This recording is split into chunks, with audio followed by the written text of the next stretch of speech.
Manish Pandey Bharatiya Janata party के प्रवक्ता हैं, बिहार की राजधानी पटना से हमें ज्वाइन कर रहे हैं। और आरजेडी के प्रवक्ता प्रमोद कुमार सिन्हा भी हमारे साथ पटना बिहार से मौजूद हैं। नीलू रंजन देश के जाने माने पत्रकार हमारे साथ दिल्ली से जुड़ रहे हैं। वीरेंद्र सिंह जी हमारे स्टेट हेड और प्रोफेसर के त्रिपाठी थोड़ी देर में हमें ज्वाइन करेंगे, जनता दल यूनाइटेड नीतीश कुमार की पार्टी के प्रवक्ता हैं।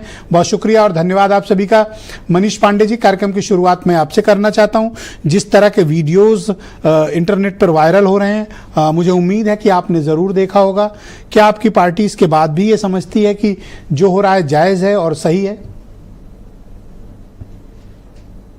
मैं अभी अपनी पार्टी का पक्ष रखने के लिए आपके चैनल पे बैठा हूं। अगर मैं किसी दूसरे पार्टी से कोई लाभ उठाकर और अपनी पार्टी के विरोध में कोई बयान देना शुरू कर दूं तो गलती हमारी होगी, हमारी पार्टी की होगी। 2-3 दिनों तक तो यह विषय जरूर रहेगा चर्चा में कि भाजपा के प्रवक्ता ने ऐसा कहा, भाजपा के प्रवक्ता ने ऐसा कहा। लेकिन पार्टी की उसमें गलती है या मेरी गलती है? लेकिन नैतिकता का जिस पर चर्चा कर रहे हैं, एक कुछ लोग होते हैं जो चांद की खूबसूरती उनको नजर नहीं आती, लेकिन चांद में जो 2-3 छोटे छोटे दाग दिखते हैं ना, उस पर तो वर्षों तक चर्चा करते रहते हैं कि चांद में दाग है, चांद में दाग है। मेरे कहने का मतलब यह है कि ये जो वीडियो फुटेज आ रहे हैं या जो नेगेटिव बातें इस काम के लिए आ रही हैं, लेकिन पॉजिटिव बातें क्या है? 6 करोड़ 60 लाख लोगों ने अपने फॉर्म जमा कर दिए, पॉजिटिव बातें हैं। दूसरी बात है, मैं आज का अखबार देख रहा था, मैं आपको और आपके दर्शकों को बता दूं, ये अखबार मेरे पास है। 2 घंटे वर्चुअल मीटिंग तेजस्वी यादव ने किया, और किनके साथ किया? महागठबंधन के जितने भी जिला अध्यक्ष हैं, प्रमोद जी बताएंगे अगर मैं झूठ बोल रहा हूं, राजद के प्रवक्ता, और उन्होंने किया। और बूथों पर जो बीएलए है, आपको बता दूं कि एक तरफ तो पिछले जब से शुरू हुआ है या 15-16 दिन पहले से ये सारी पार्टियां, महागठबंधन की पार्टियां ने पूरे बीएलए बूथ लेवल एजेंट बहाल करवाए हैं अपने यहां, मतलब कि अप्रत्याशित रूप से बढ़े हैं।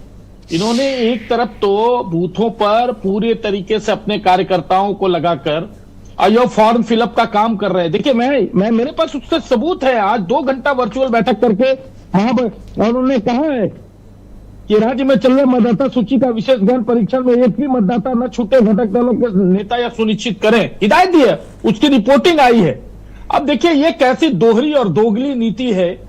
एक तरफ बूथों पर अपने बीएलए, पार्टी के बीएलए लगाकर वो सारे फॉर्म ऑनलाइन या ऑफलाइन करवाने का काम यही लोग कर रहे हैं, और दूसरी तरफ प्रेस मीडिया में आकर तरह तरह के सवाल करके दलितों का नाम वोट राशन कार्ड से हट जाएगा, तो दलितों गरीबों के नाम काटे जा रहे हैं, तो पिछड़ों के नाम एक स्टेटमेंट अखबारों में आपने पढ़ा होगा कि तकरीबन 37.5 लाख वोटर्स के नाम काटे जाना लगभग तय है। आज कई अखबारों की हेडलाइन है, आपने जरूर पढ़ा होगा। क्या आप इसे जायज मानते हैं कि बिहार के वोटर्स में से 4.5% वोटों के नाम काटने का ऐलान पहले ही हो रहा है, जबकि अभी रिवीजन तो पूरा नहीं हुआ? तो ये किसको पता है कि 37.5 लाख नाम काटने हैं? सर, डेमोक्रेसी ट्रांसपेरेंसी से चलती है। आप निष्पक्ष हैं तो निष्पक्ष दिखना भी चाहिए।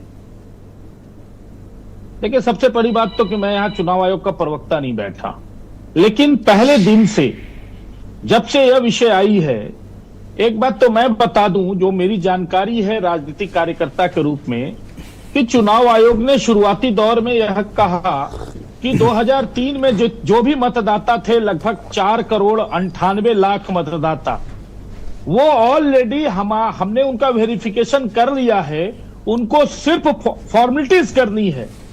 तो 7 करोड़ 78 लाख मतदाता में 5 करोड़ मतदाता को तो कुछ करना ही नहीं था।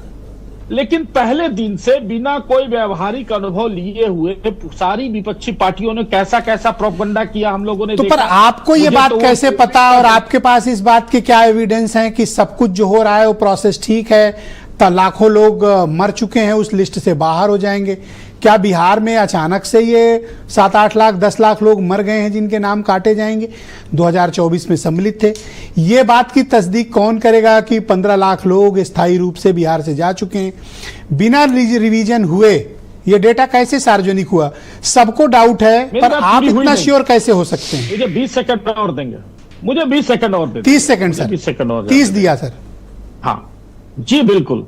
सबसे बड़ी बात यह है, मैं इसलिए कह रहा हूं कि एक प्रोपगंडा है, ठीक वही कोविड के टाइम का मोदी टीका और तरह तरह की बातें, या सीए के टाइम में कि सारे मुसलमानों की नागरिकता समाप्त हो जाएगी, ये ठीक उसी प्रकार का मामला है कि 2003 में 31 दिनों में ये पूरा काम पूरा हो गया था, लेकिन टाइम बाउंडेशन की बात आई। मैं इसलिए कह रहा हूं कि बिहार में विरोध समय का लिमिटेशन पर बात हो रही थी, लेकिन बंगाल में तो 8 महीना टाइम था, उत्तर प्रदेश सर में आपने उससे 20 ज्यादा सेकंड भी तो टाइम लिया, था। लेकिन आप सवाल को घुमा रहे हो। बिना पूरा पुनरीक्षण हुए ये कैसे कह दिया गया कि 37.5 लाख नाम काटे जाएंगे? डाउट यहां खड़ा होता है सर। और आपको चिंता क्यों नहीं है? बाकी को चिंता है, आपको चिंता क्यों नहीं है? इस बात से डाउट और बढ़ता है।